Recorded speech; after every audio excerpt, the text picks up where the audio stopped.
As the co-founder of the Moving to Bend, Oregon YouTube channel, I can say with conviction that we get lots of calls and reach outs on a fairly regular basis as it relates to not just Bend, Oregon, Redmond, Oregon, but the surrounding Central Oregon area.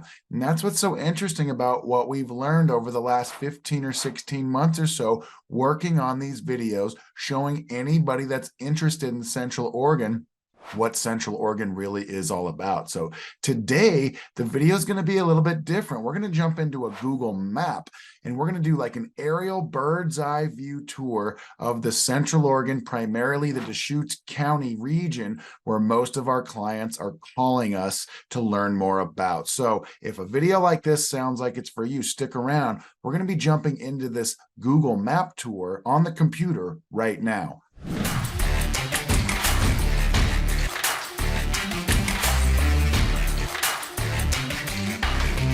Hey, if this is your first time to the channel and you want to learn everything, everything there is to know about living, eating, sleeping, working, playing, the map, bird's eye view perspective of Bend and surrounding Central Oregon, then subscribe to the channel and tap the bell for notifications so you can be the first to know about the current market here in Bend and surrounding sunny, yes, it's still sunny in the middle of March, Central Oregon. My name's Ryan and I've lived in Bend for over 30 years. My business partner Zach and I, we get calls and texts on a fairly regular basis from people just like you looking to learn more about the possibility of living and maybe moving to Bend in Central Oregon. And some of you guys are starting to call us that already live here in Central Oregon, looking to maybe list a home or maybe to do a lateral move from Bend to Redmond or something similar like that. So that's what we're going to be doing in today's video.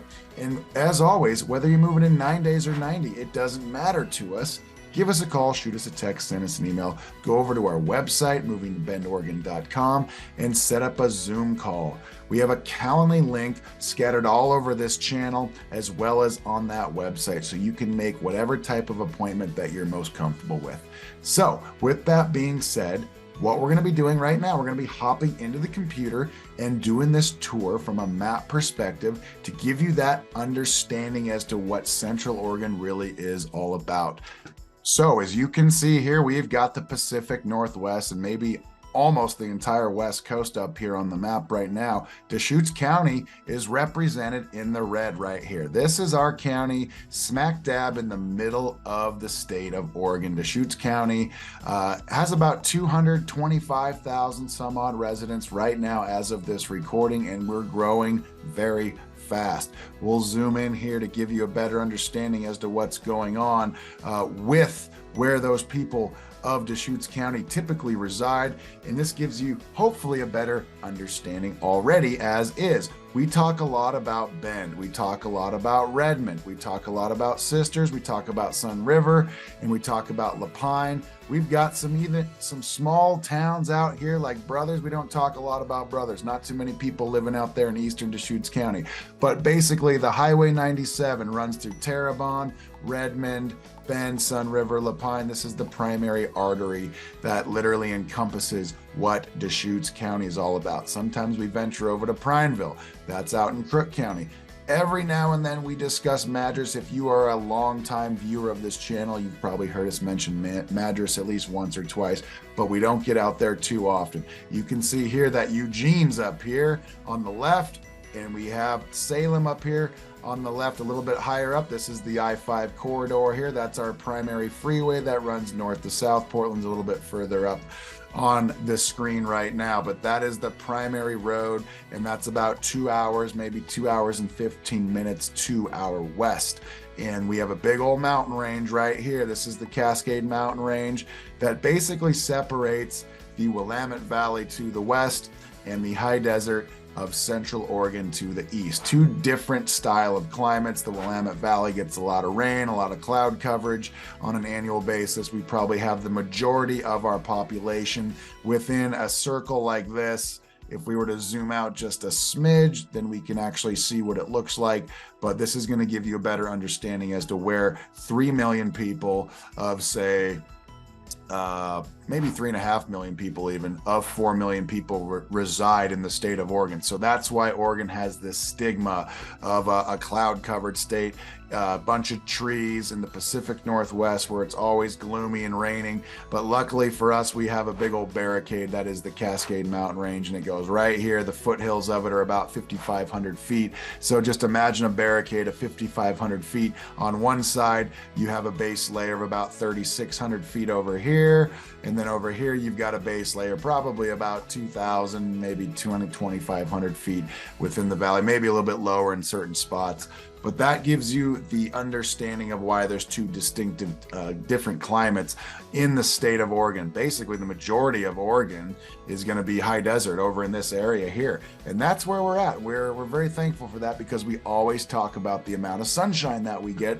And that is such a special thing for us because we love the sunshine being in the state of Oregon in the Northwest. We have such a special climate, and it really means a lot knowing that we get that style of weather on a regular basis. It's probably why we get so many visitors on an annual basis as well, because people know about what Bend really is now. It's a sunshine-filled area with mountain views to the west. The sun goes over the back of those mountains every night when it's clear in the summertime. And frankly, it's any night of the year when it's clear, but we get these awesome sunsets, and we also have just so many other outdoor recreational things to do, whether it's the lakes, the golf courses, the rock climbing, it's the rivers in the area. It's, I mean, the list just goes on and on and on, but we're not talking about that today. We're getting into the actual map style video of what Deschutes County really represents.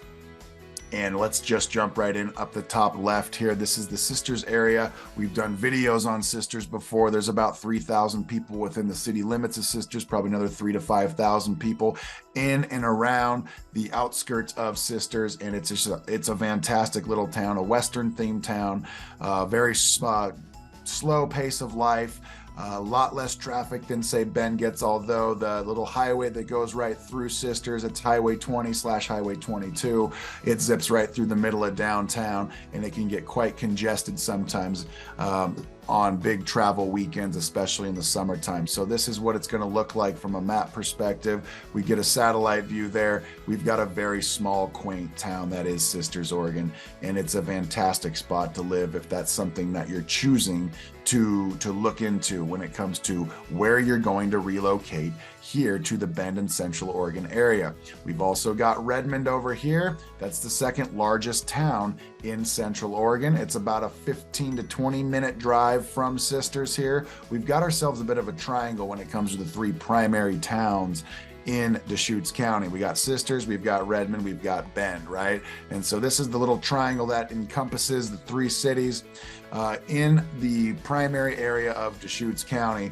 And Redmond is a town of about 36,000 people within their city limits. They probably have another 10 to 15,000 in and around the surrounding area if we included, say, Terrebonne and a lot of the outskirts. Some people that live in between Bend and Redmond in this type of area here will either claim they live in Bend or they live in Redmond, but ultimately speaking, they're kind of in between the two, and they can go either way. They can go to Redmond for certain services, they can go to Bend for other services and amenities, and then they can venture over to Sisters even if they have something over there that maybe Bend potentially doesn't have or Redmond doesn't potentially have.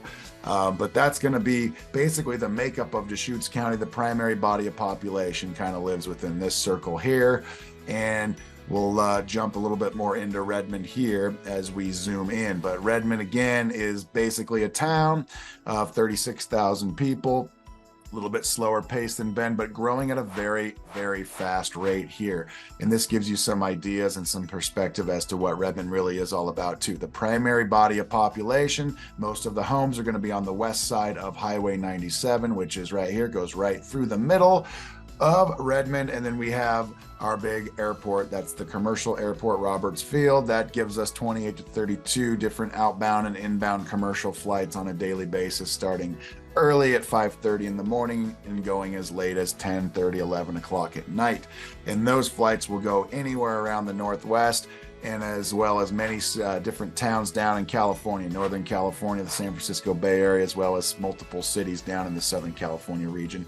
And then there's also service to the east as well, whether it's Salt Lake City, Denver, maybe Dallas-Fort Worth is in the works right now. Chicago's a regional or a seasonal flight, I should say. And so if you need to get from point A to point B on a plane, this airport is absolutely fantastic. The wait times are typically very short, and you don't have to get there super early with an airport like what we have at Roberts Field. But that's where Redmond has their claim to fame. They've got the airport. They've also got our Deschutes County Fairgrounds up there right next to the airport as well. About 15 miles to the south is going to be Bend, right? And this is the town in Central Oregon that gets just about all the notoriety. It's the one that gets on all the lists, the national lists that talk about the best places to retire, the best places to have an outdoor lifestyle, the best places to vacation, all that stuff. Bend is the actual town that gets on those lists, and they're usually competing with similar towns around the West Coast and the western region of the United States on an annual basis. But the rest of Deschutes County still has all of those amazing amenities, access points to things like Smith Rock, which is going to be up here in the Terrebonne area here. Obviously closer to Redmond than Bend. Then we've got the Black Butte Ranch area, the gateway up to the Cascade Mountains through the Santiam Pass area. That's going to be through Sisters. Okay, Bend, of course, can get to those places, but Sisters, respectively, is closer to, say, Black Butte Ranch, Camp Sherman, the Metolius River, the Santiam Pass, all the outdoor amenities that the Santiam Pass has to offer. And then, of course, if you look to the north, you've got Redmond with the Smith Rock area. You've got Crooked River Ranch up here. We've got Lake Billy Chinook, which is a fantastic reservoir that people love to visit with their boats. It's one of the primary ski boat lakes that we have in our area. We've got just about I'd say 3 or 4, maybe 5, and they all kind of range in terms of where they're located. We've got Prineville Reservoir, which is going to be off to the east over here. You can see it in Crook County. Then we have some higher elevation lakes as we go into those mountains like Coltis Lake and Crescent Lake, among many others that some of those don't necessarily offer boats that can go over 10 miles an hour, but if that's something of interest to you as well. Now, if we continue on with the tour of Deschutes County, what we get is Bend, right? That's the primary town. We've discussed that, and Bend is growing at a very fast pace, similar to Redmond, just like Sisters is too, but Bend again takes the cake for getting all that notoriety. Now, we've done many videos on the 13 distinctive neighborhoods of Bend, and you can actually see this as I kind of zoom in. It starts to populate here.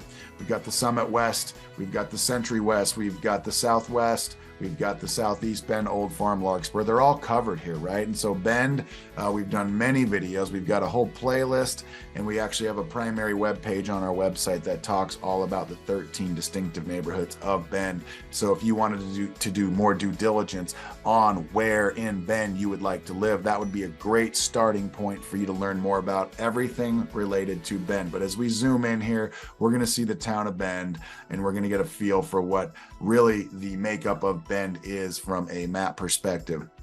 We've got the Highway 97 that runs right through the center of town. It basically divides Bend from east to west. That's our parkway there. And then we've also got Highway 20, which kind of divides it from north to south. And then as we pass over Highway 97 and continue west, it turns into Newport Avenue. And that is basically what divides Bend into its 4 quadrants, right? We got northwest, we've got southwest, we've got northeast, we've got southeast, etc. Just like just about every town has, right? But what you get here is a perspective of what Bend really is all about from a map perspective. And so Bend, okay, has 4 different high schools. Okay, we've got the Mountain View High School. That's going to be up here in the northeast part of town. Great high school. That was built back in 1978. We've got the Bend High School. That's the original school. That's going to be right here kind of in Midtown area. That was, I think this one opened back in the 60s. It's getting redone right now as we speak, but the original Bend High School, we just walked by that actually on a video shoot the other day. That's kind of in the downtown area down here. We've got Caldera High School, which is a brand new high school. It's about 2 years, maybe 3 years old. That's down here in a southeast part of Bend, right by Alpenglow Park here. And then we have Summit High School. It's going to be over here in the Northwest Crossing / Summit West neighborhood region.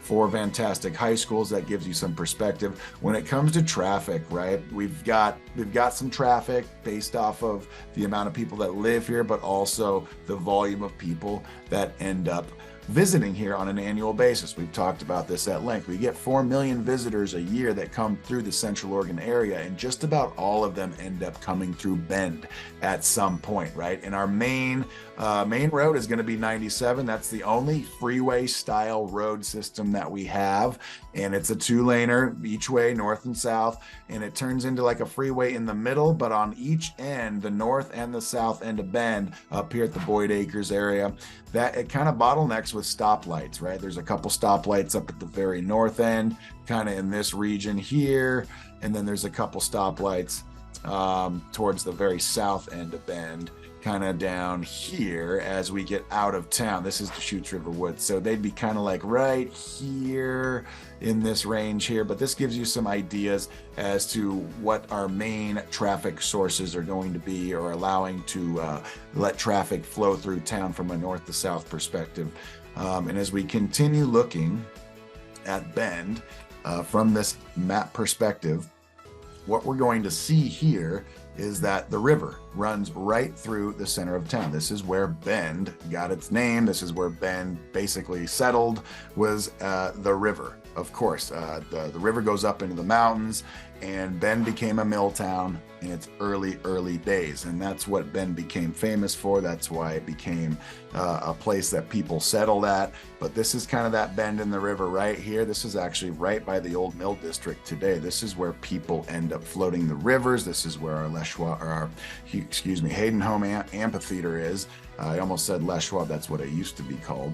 But this is that fun line area right here that we just did a video on as well. This is going to be where the old mill district is. This is going to be where the box factory area is. This is going to be where the downtown area is. And look, we've got a Blockbuster video. The literal last Blockbuster in the world is right here in Bend too. That's in Midtown.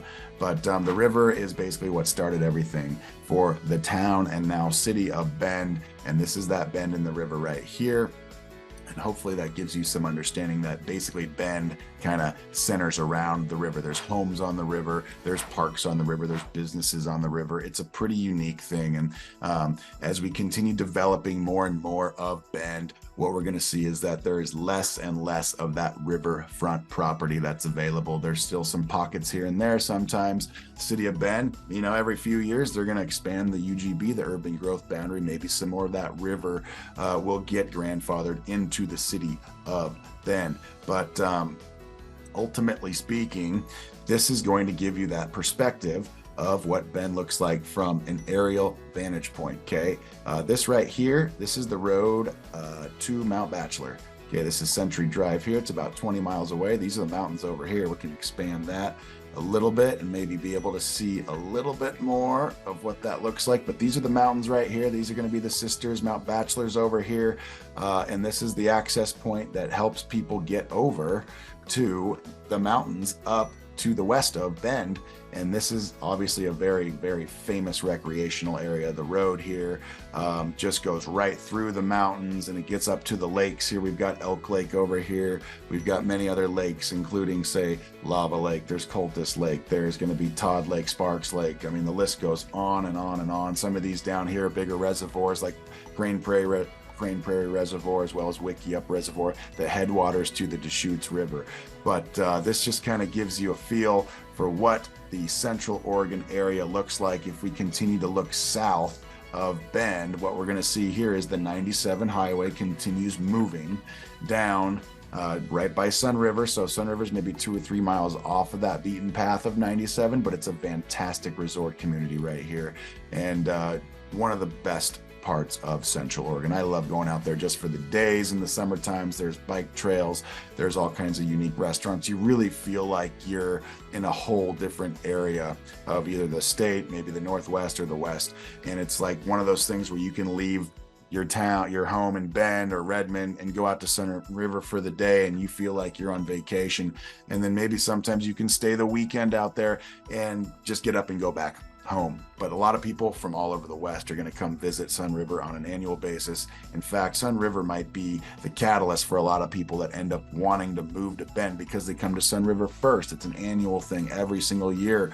And they end up learning more about the area, deciding that they want to live here as well. Sun River is one of many different full-scale resorts that we have in our area. We've got others as well. There's the Tethro area that's going to be in West Bend on the way to Mount Bachelor. We've got Black Butte Ranch, which is out by Sisters. I already mentioned that. There's Eagle Crest.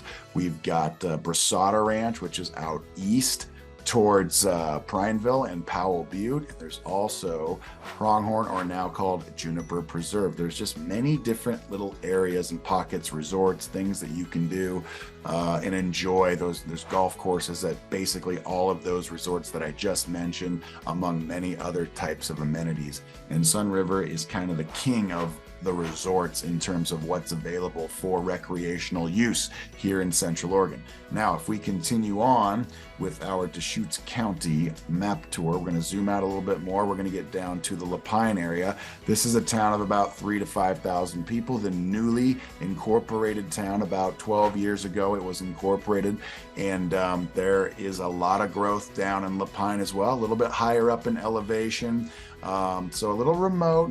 Not as many people will visit through Lapine that wind up coming to Central Oregon on an annual basis to visit because it's so far from the airport and it's a little bit off the beaten path. So a lot of people that live there prefer it that way. Some people are excited about its growth and they're taking advantage of the opportunities. But there are amazing outdoor recreational opportunities in the Lapine area as well. We've got Paulina Peak with two of the most fantastic trout fishing lakes in the state, East Lake and Paulina Lake. The state record for a brown trout, I think it's around 30 pounds, has been hauled out of Paulina Lake a couple different times over, and there's probably the new record somewhere at the bottom of that body of water, maybe East Lake to the right of it. But just all kinds of things to do in the south part of Deschutes County. When it comes to the price of homes in Deschutes County, we've done this many times, and what we end up doing is a monthly market update video. And we'll go back up here, we'll get the highlight of the actual county here. We'll talk about a little bit of, about the price points of homes real quick, then we'll wrap this video up. Of course, Bend is going to be the primary area where people relocate to. There's over 100 homes on average that sell a month. The median home price as of this recording is roughly $700,000, or just a smidge below. It's the first time we've actually come under $700,000 for a median priced home, or for a sale price, in the last 9 or 10 months. We go up to Redmond, okay, the second most active area in the Central Oregon and Deschutes County area. Their median price for a home right now is $511,000, just over $500,000, and they are growing at a very rapid pace as well. Did about 50 sales last month in volume. If we go over to Sisters, okay, much smaller area, much less activity, less than 10 homes sold there last month, but the current median price for a home is $965,000. But that can obviously fluctuate a lot when there's such little volume turning over on a monthly basis. We'll see if that changes soon.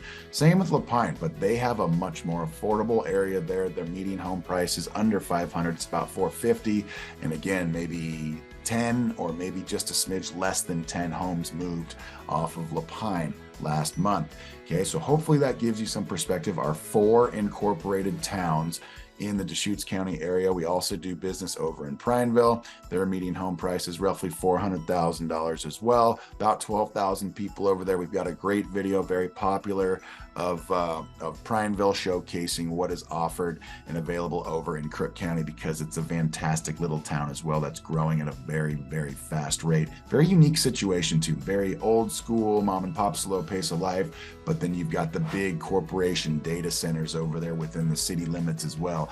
Apple, Facebook, maybe Google's over there now for all I know, but it's turning into like a miniature version of like Silicon Valley from a data center standpoint. There's just buildings everywhere at the top of the ridge there. You can't even drive by them or drive through them. It's very, very protected, very interesting. So these are kind of like the 5 primary areas in the Central Oregon region that Zach and I like to cover with our real estate services. Of course, we'll go elsewhere as well. We'll go anywhere in Deschutes County. We go up to Jefferson County. We've got a listing up in Crooked River Ranch right now, which is a great little community as well. But there's just all kinds of hidden areas that often don't get talked about on a regular basis, whether it's Tumalo, whether it's alfalfa over here, some acreage in eastern Deschutes County. Terrebonne doesn't get as much notoriety. That's a fantastic little town. But again, Sun River, 3 Rivers South, just to the south of Sun Rivers, is another little area where there's all kinds of homes and availability that most people that are looking into the Bend and Central Oregon area don't necessarily know about before they arrive. And I'll be being another one of them. So hopefully, from a map perspective, a bird's eye view, we'll do some more of these intricate style map view tours of the towns themselves to give you a better understanding of the layout as we continue on. But this maybe gives you some perspective of what the Central Oregon region looks like from a map view, what traffic looks like, things of that nature. We've got 2 primary highways that go through Deschutes County. We've got the Highway 20/22 that goes east to west. We've got the 97 that goes north to south, and that's the primary way to get anywhere. If you're going east, you're going to Boise, Idaho. If you're going west, you're going to be going to the Willamette Valley on the 20 or 22. And then if you're going north, you can get to Portland that way on 97. If you're going south, that's the road to California, and eventually the I-5 that merges at the Weed, California intersection. So anyway, with all that being said, thank you for taking the time to look at this style of video and gain some perspective of what the general region of Deschutes County is all about. My name is Ryan Rudloff. I'm a licensed broker with eXp Realty. We would love to be your service provider as it relates to your residential real estate needs here in Central Oregon. Anywhere is fair game. We would love to show you guys around, provide some context and perspective. Let us know when you're moving. Let us know what you're interested in. So then we can put together a game plan. We can do that via Zoom anytime it's convenient for you. Please like the video, but also click that Calendly link so you can schedule a meeting that works into your schedule. As always, thank you for watching, and we will see you on the next video.